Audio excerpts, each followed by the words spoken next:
oxígeno.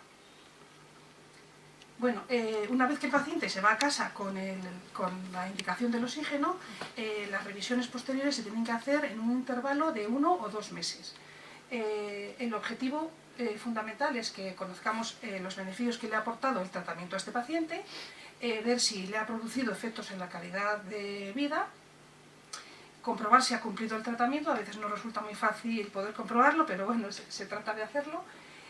Si ha tenido alguna dificultad a la hora de administrar el tratamiento, si ha tenido alguna dificultad en la adaptación y en la aplicación de la técnica, si ha tenido algún problema y sobre todo el apoyo psíquico, que es muy importante porque hay muchos pacientes que dar el paso de salir a la calle con la mochilita y con el oxígeno les cuesta un montón. Entonces, aunque realmente son conscientes de que lo necesitan, ese paso les cuesta mucho. Entonces es una labor muy importante que tenemos que hacer ahí en ese aspecto para mejorarles, ¿no? Y luego se hace una reevaluación de la indicación porque se sabe que más o menos el 30% de los pacientes a los que al alta se les ha indicado el tratamiento con oxigenoterapia, al cabo de este periodo de 1 o 2 meses, que ha pasado ya un poco la situación aguda, se les puede llegar a retirar el tratamiento.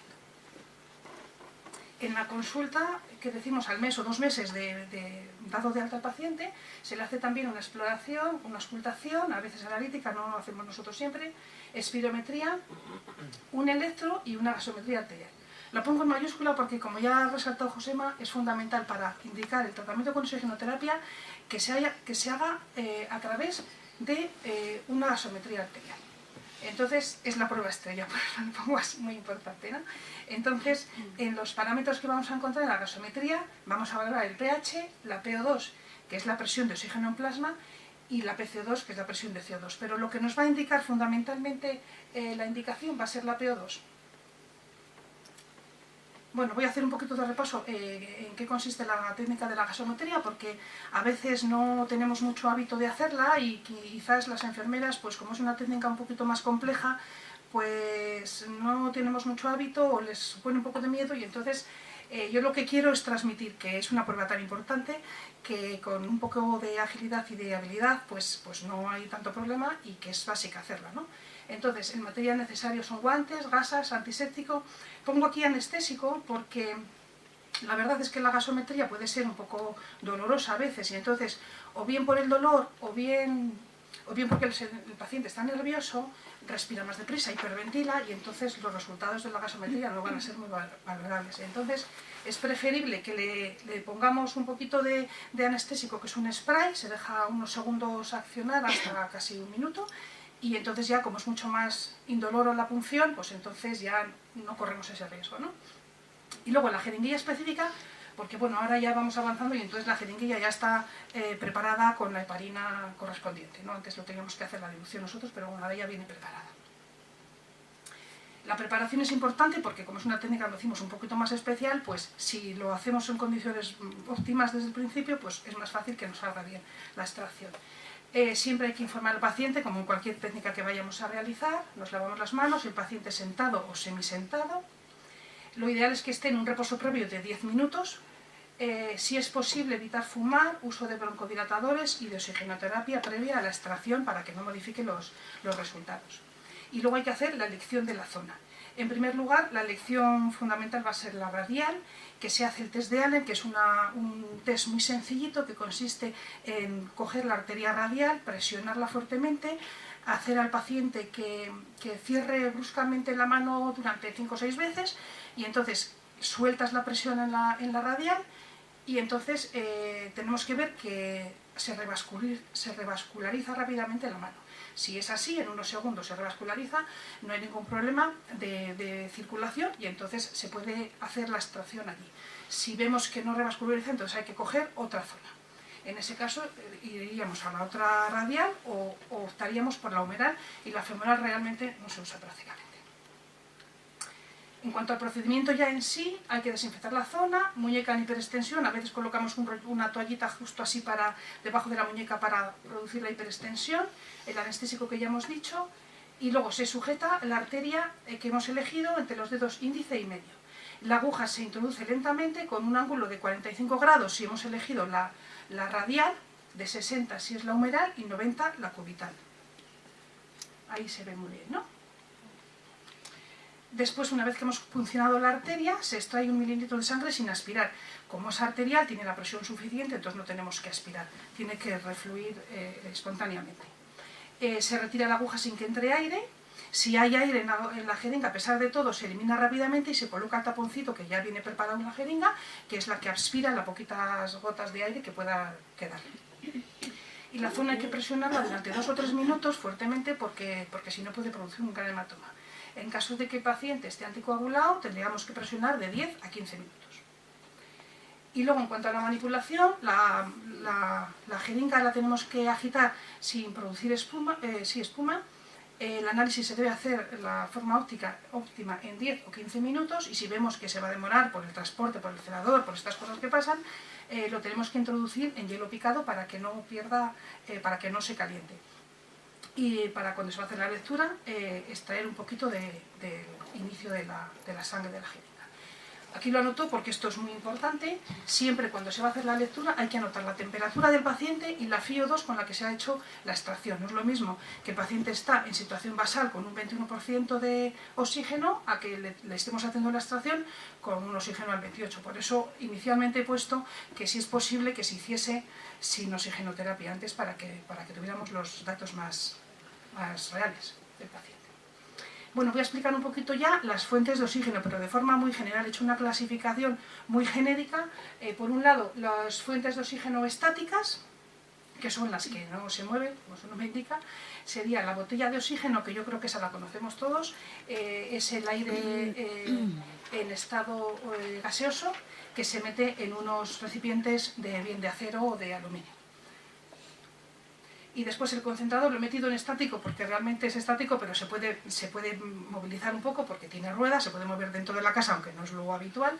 Incluso te puede servir para irte el fin de semana a casa al pueblo, por ejemplo, ¿no? Entonces te lo llevas. Entonces es un semimóvil, semiestático, no sé cómo definirlo, ¿no? En cuanto a las fuentes de oxígeno móviles, estas es el oxígeno líquido. Bueno, todo esto ya nos lo ha dicho Josema, pero bueno, explicar un poquito estos... ¡Ay! Perdón. Esto es a lo que llamamos la mochila de oxígeno, hay varios tipos, y entonces esto es oxígeno líquido, que está a una temperatura de menos 180 grados. Y luego el concentrador portátil, que es un concentrador eléctrico, que también permite la deambulación. Una serie de precauciones que hay que tener independientemente del tipo de fuente de oxígeno que vayamos a utilizar. Evidentemente no se debe fumar en la habitación en la que se está utilizando el oxígeno, ¿no? Alejarlo de fuentes de calor. No almacenarlo en lugares cerrados, nunca taparlo, ni poner un pañito para que no se vea y que quede bonita la casa, no se puede hacer eso. Hay que evitar movimientos bruscos. Les indicamos siempre a los pacientes que no se acostumbren a modificar. Tengo fatigazas, me lo voy a subir, porque eso no es una cosa que puedan ellos hacer, ¿no? Que tienen que conocer los riesgos de accidentes de cada tipo de equipo que vayan a utilizar. La longitud de los sistemas de las salgaderas está descrito que no deben superar los 15 metros y que hay que intentar en lo posible evitar las uniones, las conexiones, los empalmes, e intentar evitar que no se acoden, lógicamente. Luego el lavado de todos estos sistemas, de las mascarillas o de las gafas o así, se lava con agua tibia y jabón neutro, lógicamente debería ser a diario. Y luego es importante que tengan cerca el teléfono de la empresa, y luego la reposición y los controles de todo el material fungible va a ir por cuenta de la empresa que lo suministra. 3 cositas del concentrador de oxígeno: que sepan los pacientes que hasta 15 o 30 minutos después de que lo enchufen no funciona correctamente, que cuanto más aumenten el oxígeno va a perder la calidad del oxígeno, con lo cual no es bueno que se lo suban ellos por su cuenta. Y luego en los traslados, que no se debe invertir la posición, y luego tienen todos los concentradores un filtro, que eso se tiene que lavar semanalmente. El concentrador de oxígeno, que es este que tenemos aquí, pues es el equipo más habitual, es de muy fácil manejo, semimóvil, pues lo hemos dicho que tiene rueditas, dispone de alarmas, no necesita reposición, va enchufado a la red. Se puede adaptar un humidificador, aunque casi no es necesario, porque los flujos habituales en domicilio son bajos flujos y entonces se utilizan con gafas, no necesita el humidificador, salvo casos especiales. Y luego he puesto copago de factura eléctrica, porque la verdad que es que aumenta el consumo de la factura eléctrica, pero luego pues la comunidad sí que aporta un porcentaje que no sé cuál es. En cuanto a los inconvenientes, pues bueno, que tienes que estar sometido a una conexión eléctrica. Siempre tenemos que tener las botellas de oxígeno de apoyo por si acaso hay algún corte eléctrico, que no se quede el paciente sin el suministro de oxígeno. Y luego pues la pureza tiene un 95% en flujos de 1 a 3 y 90% en flujos de 4 a 5 litros por minuto. Las botellas de oxígeno suministran oxígeno puro, se puede utilizar hasta flujos de 15 litros por minuto, son almacenables, no tienen corriente eléctrica, silenciosos y varios tamaños. Entonces podemos, para los traslados de los pacientes, pues elegir el que más nos convenga. Los inconvenientes es que son pesados y que, claro, les tienes que almacenar en un lugar seguro porque si no puedes tener riesgos de accidentes.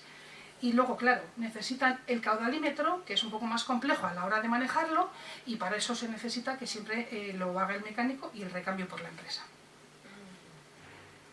El oxígeno líquido, esto ya pasamos a sistemas móviles que permiten al paciente la deambulación, también permite flujos altos, es silencioso. Como veis es un recipiente muy chiquitín, que cabe más oxígeno en menos espacio y no precisa accesorios ni electricidad. Es un paciente nuestro del hospital antiguo y entonces esto es con la mochilita y luego se adaptan pues, los soportes estos de las mochilas de los niños que les resulta práctico. Los inconvenientes, pues que es caro, independientemente de que se esté utilizando o no, este oxígeno es líquido y se evapora, se consume, entonces necesitamos lo que llamamos las nodrizas. Ahí doy al puntero y es que esto son las nodrizas, que son el tanque grande del que en casa el paciente puede suministrarse directamente de ese tanque, pero es el que le va a servir para rellenar la mochila pequeñita para cuando salga a la calle, ¿no? A deambular. Y luego, pues claro, necesita el recambio por parte de la empresa. La mochila Helios es también mochila de oxígeno líquido, pero tiene la particularidad de que tiene aquí dos válvulas y por eso es como unas gafas de oxígeno normales, pero terminan en dos salidas, dijéramos. Una se acopla a un pitorro y otra a otro, de forma que una es la salida al inspirómetro y otra a la inspiración y otra a la expiración. Entonces esto vulgarmente llamamos la mochila ahorradora, porque entonces solamente expulsa el oxígeno en el momento de la inspiración del paciente, con lo cual consume menos. Pero para este tipo de mochilas se necesita que el paciente tenga suficiente fuerza para hacer una inspiración profunda y que pueda demandar él la salida del oxígeno. Lo más importante de todo es que el médico adapte el tipo de fuente de oxígeno más adecuada a cada paciente, eso es lo más importante, ¿no? Concentradores portátiles, como veis, hay muchísimos. Esto, como está avanzando continuamente, bueno, pues la verdad es que aporta tanta calidad al paciente, bueno, pues que se trabaja mucho en este aspecto, ¿no? En intentar dar mayores comodidades. El concentrador portátil permite la deambulación, poco peso, se puede dar una batería de repuesto y se puede utilizar en el coche, con lo cual permite mucha libertad. Y necesita recargar la batería, que van por detrás aquí, dosis limitada, una pureza relativa del 90% y siempre pues, necesita un concentrador convencional para el uso habitual en casa. Bueno, de oxígeno yo creo que ya está. Ahora voy a hablar un poquitín de la aerosolterapia. Es el tratamiento que consiste en administrar medicamentos que se han preparado en forma de aerosoles para que el paciente los inhale. Hemos visto ya que esto es el compresor de los aerosoles, se acopla aquí la mascarilla con un vasito, que es este, en el que se introduce la medicación y es un aparato eléctrico que produce una presión determinada, que es lo que hace que la medicación nebulice, ¿no? Los cuidados de la aerosolterapia es que no debe durar más de 5 a 10 minutos, no se puede tener ahí 20 minutos al paciente, entonces por eso en cuanto se termine el fármaco se tiene que interrumpir la corriente eléctrica. El paciente tiene que estar en posición sentado o incorporado. Una vez que ha hecho el aerosol, lo ideal es que el paciente tosa para facilitar la expulsión de las secreciones, que se enjuague la boca. Y luego, si el paciente, él habitualmente tiene tratamiento con oxígeno, la mascarilla, es decir, el nebulizador, se tiene que colocar sobre el oxígeno, sobre las gafas de oxígeno, es decir, que no se tiene que quitar, se ponen las gafitas que él está usando habitualmente y encima la mascarilla. La mascarilla y el recipiente se lavan con agua tibia y jabón neutro después de cada uso y, bueno, cambios de filtros de los compresores. Aquí yo creo que se ve, el paciente está con las gafitas y encima la mascarilla. Este es el folletito de la aerosolterapia. Y ya en cuanto a la ventilación mecánica, es un procedimiento de respiración artificial que emplea un aparato mecánico para ayudar o sustituir la función ventilatoria de los músculos inspiratorios. Esta foto la pongo porque parece que el señor está tranquilamente, pero la mujer está al borde de un ataque de nervios, ¿no? Entonces, se supone que este paciente pues ha ido al médico para que le hagan un estudio, bien porque es roncador, o porque duerme mal, o por lo que sea, ¿no? Entonces, cuando el médico le ha hecho la prueba que haya considerado necesaria y se le ha pautado un tratamiento con ventilación mecánica, lo que yo quiero resaltar aquí es que, bueno, estas son las siglas: ventilación mecánica no invasiva. Es el aparatito este eléctrico que a través de la tubuladura y se conecta a una mascarilla facilita la respiración del paciente, pues que el paciente está durmiendo tranquilamente, que no es una cosa tan alarmante ni tan horrible como nos puede parecer de inicio, ¿no? Y aquí está la mujer durmiendo plácidamente, ¿no? Entonces, bueno, esto lo he puesto un poco en plan jocoso porque yo creo que lo más importante es que transmitamos al paciente que dormir con un aparato no es ninguna aberración ni ninguna cosa de extraterrestres, ¿no? Y que luego, pues lo más importante de todo es la calidad de vida que va a tener a raíz de tomar ese tratamiento. La ventilación puede ser también invasiva cuando se trata pues un tubo orofaringeo, que esto es en el hospital, o pacientes que a través de una traqueostomía pues se les pone el soporte ventilatorio. Algunos de estos también les tenemos en casa, pero son los menos casos y de estos ya no voy a hacer referencia. Entonces, la ventilación mecánica hemos dicho que se hace habitualmente con prescripción hospitalaria o puede ser en consulta específica, ¿no? Insistir en que el paciente hay que tranquilizarle y considerar que no es ninguna cosa extraña y que le va a beneficiar mucho, ¿no? Eso es importante, hacer hincapié en los beneficios que le va a aportar para su salud. La acción de enfermería en estos momentos pues es muy importante, que somos las que estamos a pie de cañón con el paciente y según todos los mensajes que le transmitamos y si lo sabemos hacer como Dios manda, pues le vamos a poder conseguir una mayor adherencia al tratamiento. Hay que insistirle en que no vale decir, hoy estoy cansado, no me pongo la máquina, hoy parece que vengo de cena, jolín, qué pereza. No, precisamente estás de cena, has venido, has bebido, ese día con mucho más interés te tienes que poner la máquina, ¿no? Hacer hincapié en todas esas cosas. Cuando el paciente sale del hospital, tiene que saber, por supuestísimo, en qué consiste la técnica y los cuidados que tiene que tener con las mascarillas y demás, y tiene que conocer cómo funciona el aparato. Bueno, la elección del aparataje adecuado, esto es cosa de médicos, por supuesto, que ellos valorarán en función de la patología,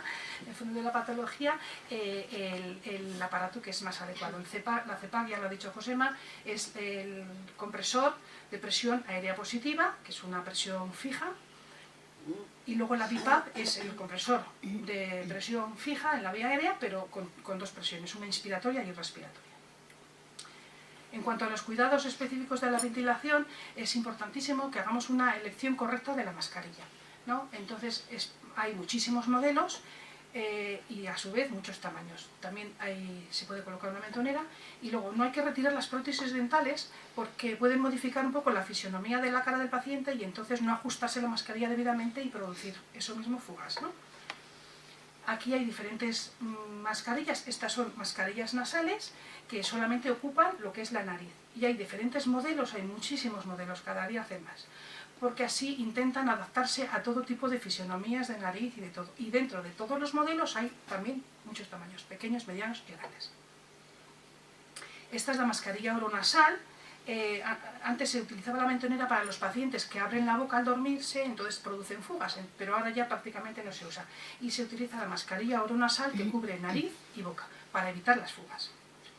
Y luego los pillows, que son pues estas que van simplemente en la nariz y pueden ser para pacientes o bien que tengan claustrofobia o que tengan úlceras por presión, en fin, hay que adaptarlo a cada paciente, ¿no? A las necesidades de cada paciente.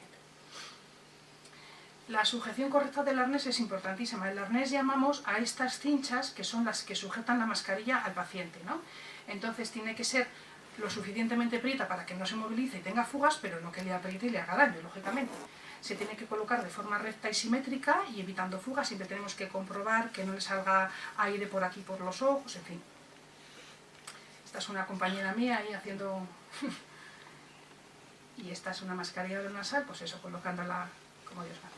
Este es la BiPAP, la tubuladura y conectada a la mascarilla. Esto es como quedaría preparado el aparato para ya colocárselo al paciente. Si el paciente, aparte de la ventilación mecánica, necesita un aporte de oxígeno, se utiliza esta pieza que se puede acoplar o bien aquí en la parte posterior de la máquina y va con una alargadera que se conecta a la toma de oxígeno o se puede adaptar también aquí a la mascarilla. Bueno, nuestro trabajo allí en la planta para la ventilación mecánica va dirigido a evitar las complicaciones, ¿no? En lo posible, ¿no? Lo más importante es muchas veces que el paciente, cuando le colocan una cosa en la cara, pues le entre claustrofobia o mucho nerviosismo, ¿no? Entonces esto se va a poder evitar utilizando la mascarilla primero, tranquilizándole, y luego, por supuesto, utilizando la mascarilla más adecuada para el paciente. Todos estos movimientos tienen que hacerse muy lentamente, con ayuda, estando ahí el médico delante, la enfermera delante, para que no se agobie. Hay que intentar evitar, por supuesto, el eritema facial. Fijaros esta niña, la pobre, qué cara más horrible se la ha puesto con la ventilación. Evitar las úlceras por presión. Si vemos que un paciente que normalmente suelen tener úlceras en la raíz nasal empieza con algún problema de esos, tenemos que actuar rápidamente, incluso poniendo apósitos hidrocoloides para evitar que llegue a una úlcera mayor. Esto, por supuesto, no se debe llegar a producir esto, porque evidentemente aquí está el fracaso de la ventilación mecánica. Una persona que hemos llegado a producirle esta úlcera por presión, no vamos a conseguir que tenga una ventilación mecánica. Bueno, evitar la conjuntivitis, eso se hace con el ajuste adecuado de la mascarilla.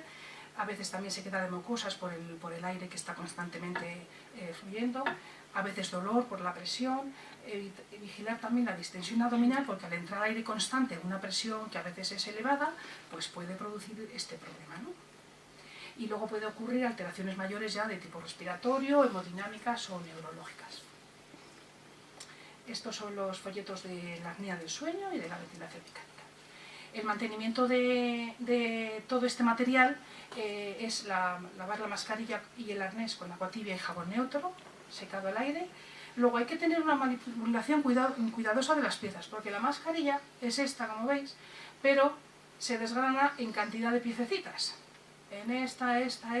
Son todo plásticos rígidos que se cascan con facilidad, o esto es un látex así muy suavito que se raja. Entonces es importantísimo que al hacer todo este mantenimiento, pues que se tenga cuidado para que no se rompan las piezas, porque entonces ya tienes que cambiar la mascarilla.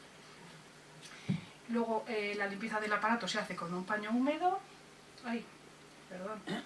Y luego la revisión del aparataje se hace por parte de la empresa, y también ellos son los encargados de hacer la reposición del material fungible. Luego, cuando un paciente se va de alta, también al mes más o menos se le cita en consulta para ver un poco cómo ha ido la evolución, ¿no? Y hacemos un poco esto, el vigilar las posibles complicaciones que se hayan podido ocurrir a lo largo de todo este mes de tratamiento.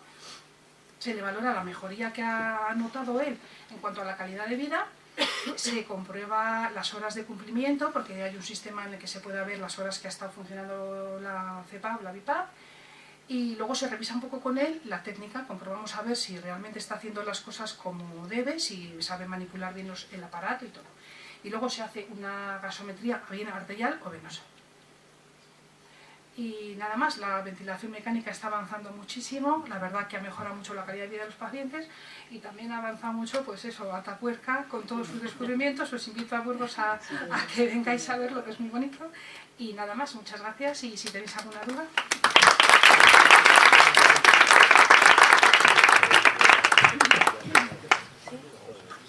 Bueno, mi nombre es Ana Jordán y vengo en representación del INDE. En primer lugar, quería agradecer al doctor Estrada por hacernos partícipes de estas jornadas de puertas abiertas. Bueno, y somos la empresa prestadora de servicios aquí en Segovia.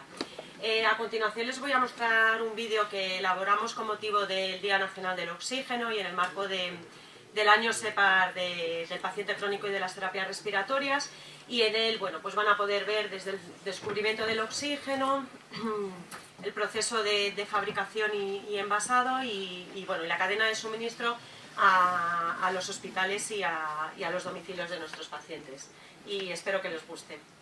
¿Directamente? Sí.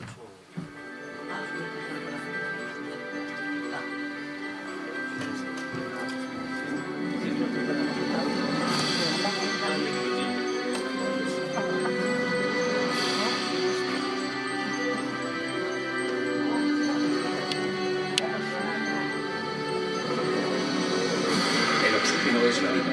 Historia del oxígeno y la oxigenoterapia. La trayectoria de Linde Healthcare ha estado muy unida a la historia del oxígeno. Conozcamos algo más de ambas y de su papel estelar en el ámbito de la salud y en particular de las enfermedades respiratorias. El oxígeno es esencial para la vida. Es respirado por todos los seres vivos. El aire está compuesto por un 21% de oxígeno. Sobre la formación del oxígeno en el planeta existen varias teorías. Se cree que el origen del oxígeno se remonta a unos 2.700 millones de años.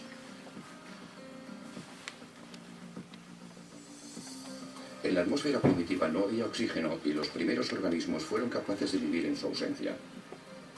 Más tarde evolucionaron los primeros organismos unicelulares, las procariantes, capaces de realizar la fotosíntesis anoxigénica, o sea, sin oxígeno. 400 millones de años después surgen las primeras cianobacterias, que a través de la fotosíntesis oxigénica producían sustancias orgánicas y liberaban oxígeno como producto de desecho.